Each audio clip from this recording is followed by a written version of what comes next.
ایک جھوٹا من گھڑت واقعہ ہے جو سیدنا فاروق اعظم رضی اللہ تعالیٰ عنہ کی شان اقدس میں تنقیص کے لیے گھڑا گیا، اور اہل تشیع حضرات نے قدیم زمانے سے موضوع روایت کے طور پر اپنی کتابوں میں داخل کیا، اور وہ واقعہ ہے معاذ اللہ استغفر اللہ سیدہ کائنات حضرت فاطمۃ الزہراء رضی اللہ تعالی عنہا سلام اللہ تعالی علیہ، آپ کے در دولت پر معاذ اللہ حملہ کیا جانا۔ جناب محترم ڈاکٹر طاہر القادری صاحب کے دیے گئے اس بیان سے متعلق ہے جو انہوں نے ضروری سمجھا اور اسے باقاعدہ اہتمام کے ساتھ بیان کیا۔ وہ مسئلہ ہے احراق باب زہرا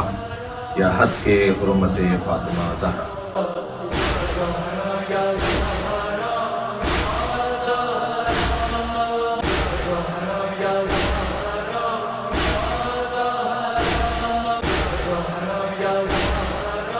الشیطان الرجیم، بسم اللہ الرحمن الرحیم۔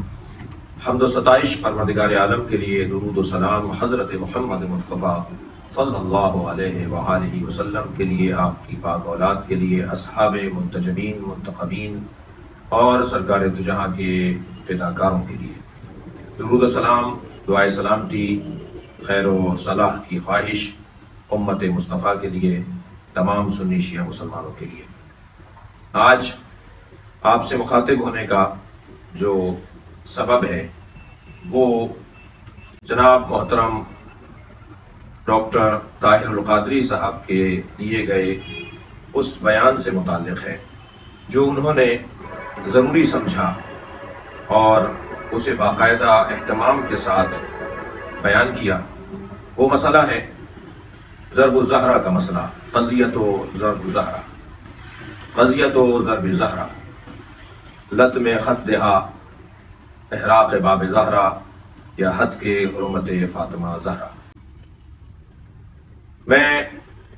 اس عنوان پر ان کی گئی گفتگو جو انہوں نے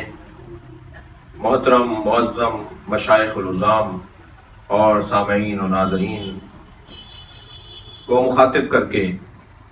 ارشاد فرمائی، چاہوں گا کہ پہلے آپ اسے ملاحظہ فرمائیں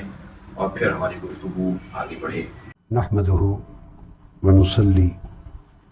ونسلم علی سیدنا و مولانا محمد رسولہ النبی الامین المکین الحنین الکریم الرؤوف الرحیم، اما بعد، بسم اللہ الرحمن الرحیم۔ محترم مشائخ اعظام، علماء کرام، معزز اساتذہ و طلباء، خواتین و حضرات اور جملہ سامعین و ناظرین، اللہ رب العزت کا شکر ہے جس کی توفیق سے ہم دفاع شان سیدنا صدیق اکبر و سیدنا فاروق اعظم رضی اللہ تعالی عنہ کے ایک سلسلہ وار موضوع پر گفتگو کر رہے ہیں، اور اب ہماری گفتگو جو سلسلہ وار جاری تھی قریب الاختتام ہے۔ آج کی نشست میں ہم جن موضوعات پر انشاءاللہ تعالی روشنی ڈالیں گے ان میں سب سے پہلے وہ واقعہ ہے جو موضوع بھی ہے اور مکذوبہ بھی ہے، ایک جھوٹا من گھڑت واقعہ ہے جو سیدنا فاروق اعظم رضی اللہ تعالی عنہ کی شان اقدس میں تنقیص کے لیے گھڑا گیا، اور اہل تشیع حضرات نے قدیم زمانے سے موضوع روایت کے طور پر اپنی کتابوں میں داخل کیا، اور وہ واقعہ ہے معاذ اللہ استغفر اللہ سیدہ کائنات حضرت فاطمۃ الزہراء رضی اللہ تعالی عنہا سلام اللہ تعالی علیہ، آپ کے در دولت پر معاذ اللہ حملہ کیا جانا۔ یہ جھوٹ منسوب کیا جاتا ہے، بہت بڑی تہمت لگائی جاتی ہے کہ سیدنا فاروق اعظم رضی اللہ تعالیٰ عنہ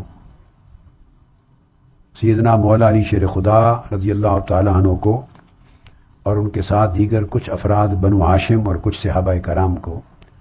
سیدنا صدیق اکبر رضی اللہ تعالیٰ عنہ کی بیعت پر مجبور کرنے کے لیے سیدہ کائنات کے گھر گئے اور استغفر اللہ العظیم وہاں دروازہ کھٹکھٹایا،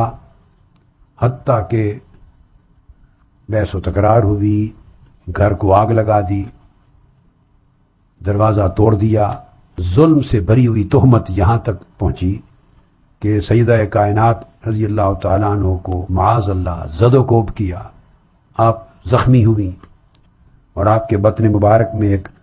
صاحبزادہ تھا جس کی تولد ابھی نہیں ہوا تھا، محسن جس کا نام آتا ہے بعض کتابوں میں، اس کا اسقاط ہو گیا، اور پھر اسی زد و کوب اور اسقاط کے نتیجے میں آپ زخمی ہوئیں اور علیل ہو گئیں، اور یہی علالت اور بیماری آپ کی وفات کا باعث بنی، اور اہل تشیع حضرات پھر ان کی وفات کو شہادت کا نام دیتے ہیں۔ یہ اتنی بڑی تہمت ہے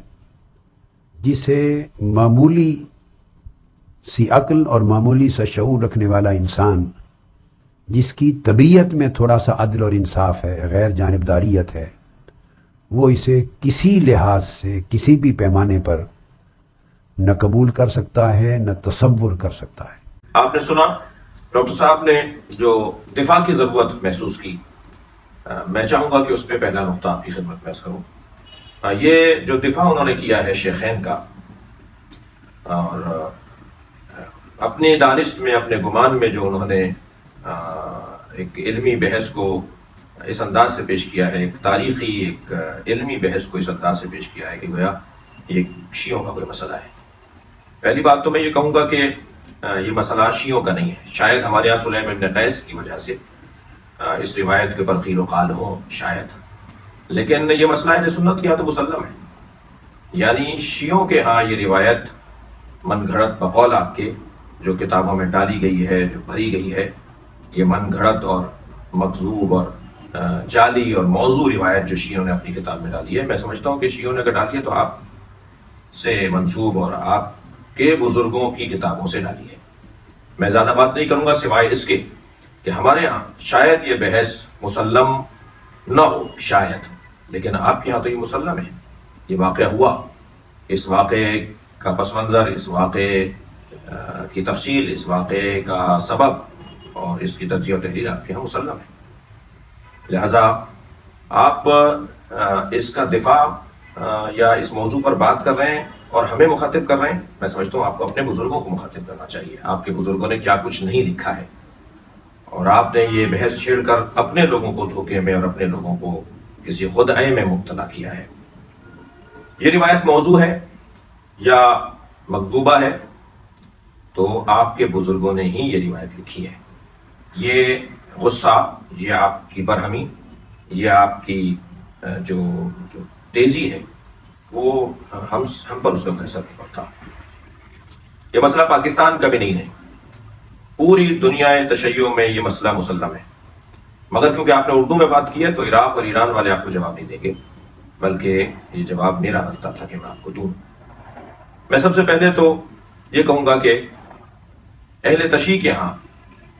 اور شیعہ مکتب فکر میں یہ بحث کہاں سے آئی؟ اگر آپ اسے جھوٹ کہہ رہے ہیں، اس کو جھوٹ باندھنا کہہ رہے ہیں، تو میں آپ کو بتانا چاہوں گا کہ بقول آپ روایت مکتوبہ بزرگ علماء اہل سنت نے اپنی کتابوں میں لکھی ہے۔ یہ توہین آپ شاید اپنے بزرگوں کی کر رہے ہیں۔ جہاں تک بات آپ نے اعتدال اور غیر جانبدارانہ عنوان سے کی کہ اگر کوئی معتدل بھی ہو اور غیر جانبدار بھی ہو تو ویسی بات نہیں کرے گا، تو اعتدال کا مطلب ہرگز حقائق کو چھپانا اور حق کا کتمان نہیں ہے۔ ایک علمی بحث ہے، ایک تاریخی بحث ہے، ایک حقیقت ہے جو لکھی گئی ہے، بزرگوں نے لکھی ہے۔ میں آپ سے بس اتنا ہی کہتا ہوں، آگے بڑھوں اور اس مرحلے کے اوپر آگے جاؤں کہ یہ مسئلہ اہل سنت کا مسئلہ ہے۔ ہم نے شیخین کے بارے میں سکوت اللسان کو اپنا موقف بنایا تھا، مگر شاید آپ چاہتے ہیں کہ یہ علمی بات کھلے۔ تو آئیے میں برادران اہل سنت کی معتبر ترین کتابوں کا آپ کو تعارف کرواؤں اور ایک ایک کتاب کھول کھول کے آپ کو دکھاؤں کہ برادران اہل سنت کے بزرگ علماء کرام نے اس مسئلے کو کس انداز سے اپنی کتابوں میں جگہ دی ہے۔